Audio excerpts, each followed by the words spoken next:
ជំរាបសួរបងប្អូនទាំងអស់គ្នាថ្ងៃនេះខ្ញុំនាំបងប្អូនមកទស្សនាវីដេអូ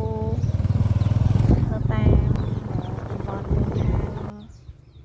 ខេត្តសៀមរាបរបស់យើងគឺខាងភូមិនុនអើតែឥឡូវនេះខ្ញុំឡើងទៅខាងប្រាសាទអង្គរវត្តអញ្ចឹងបងប្អូនហើយឥឡូវនេះខ្ញុំជិះនេះគឺខាងដីក្រហមផ្លូវគេធ្វើថ្មីព្រោះអីផ្លូវដែលយើងជិះកាត់មុខប្រាសាទប្រខ័ណ្ឌហ្នឹងគឺគេបានធ្វើថ្មីអញ្ចឹងហើយគេកំពុងតែចាក់កៅស៊ូយើងអត់អាចជិះចូលនឹងបានទេហើយយើងក៏ធ្វើដំណើរតាមផ្លូវដីក្រហមនេះទៅ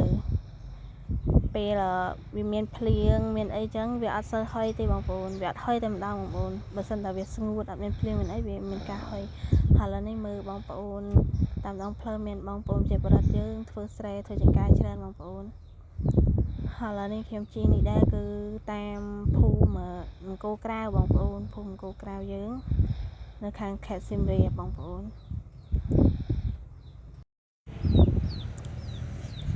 ហើយឥឡូវនេះខ្ញុំបានឡើងដល់ផ្លូវធំខាងភូមិអង្គរក្រៅយើងគឺថ្នល់ជាតិដែលមានថ្នល់កៅស៊ូបងប្អូនហើយឥឡូវនេះយើងធ្វើដំណើរតាម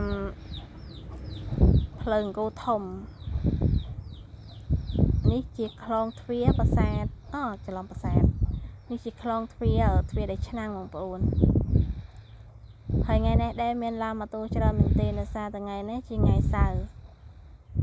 ក៏ជិះម៉ូតូថតលេងចែកជូនបងប្អូនមើលពីសកម្មភាពបងប្អូនមានភ្ញៀវអន្តរជាតិមានភ្ញៀវជាតិយើងហូហែតែម្ដងនិយាយពីដើមឈើគៀនផ្លូវវិញបងប្អូនអើយវាខ្ពស់ស្រងហើយពេលយើងជិះអញ្ចេះទៅវាអត់សូវក្តៅទេបងប្អូនវាត្រជាក់ស្រួលបងប្អូន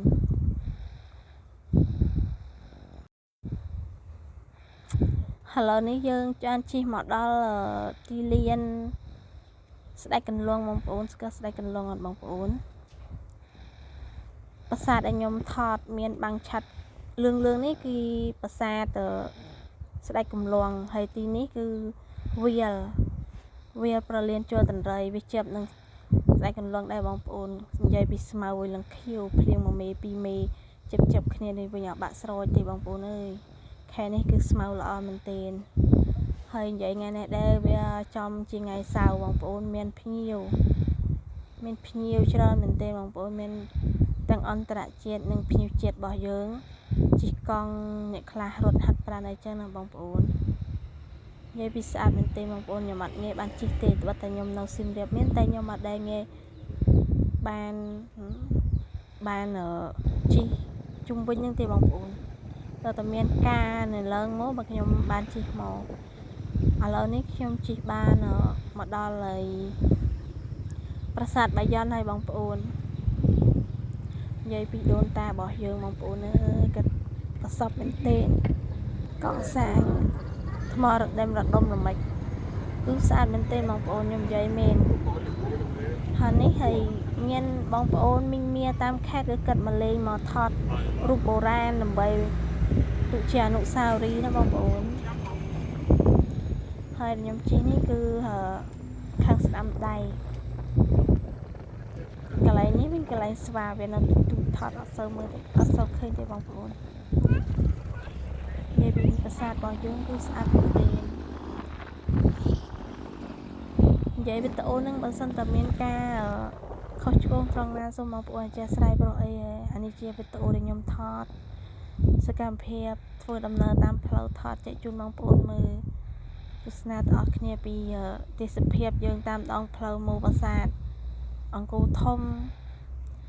ផ្លូវនេះដែរគឺផ្លូវខាងលិចបាយ័នបងប្អូនគឺឆ្ពោះទៅខ្លងទ្វារនេះគេហៅខ្លងទ្វារតាកៅបងប្អូនខ្លងទ្វារនេះដែរគេសាងសង់គេជួសជុលរួចយូរកិនហើយបងប្អូនតែខ្ញុំអត់ដែលបានជិះមកតាមផ្លូវនេះនិយាយរួមទៅគឺស្អាតមែនទែនមានទឹកជុំវិញបន្ទាយតែម្ដងបងប្អូនគឺទឹកនេះគឺជុំវិញតែម្ដងបើសិនតែបងប្អូនបានជិះ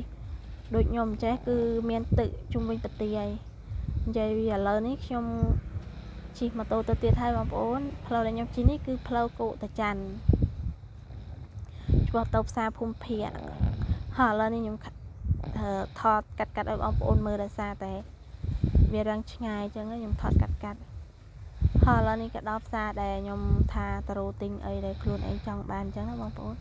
តែឥឡូវមកដល់ផ្សារនេះវាអត់សូវមានមនុស្សទេដោយសារតែខ្ញុំមកហ្នឹងគឺវារាំងថ្ងៃដែរគឺម៉ោងមកជួរប្រហែលជិត11ហើយបងប្អូនគឺមានតែបន្លែត្រីសាច់នឹងឯងហើយឥឡូវនេះខ្ញុំចូលទៅក៏ខ្ញុំអត់សូវហ៊ានថតដែរបងប្អូនដោយសារតែគេមើលច្រើនពេកអញ្ចឹងហើយខ្ញុំហ៊ានថតតិចឲ្យបងប្អូនមើលគឺក្នុងនេះគឺសម្បូរមែនទែនមានបន្លែគ្រប់មុខតែម្ដងមានសាច់មានត្រីអីអញ្ចឹងប៉ុន្តែអ្វីដែលខ្ញុំចង់បានគឺវាអត់មានអញ្ចឹងហើយខ្ញុំក៏ឆ្លៀតចូលទៅខាងក្នុង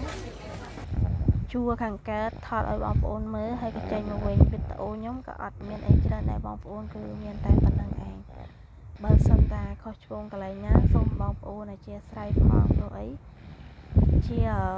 វីដេអូឃ្លីបដំបូងដែលខ្ញុំបញ្ចូលសលេងសូមបងប្អូនជួយចាត់សូមជួយចុច Subscribe សញ្ញាកណ្ដឹងម្នាក់មួយផងអរគុណបាយបាយ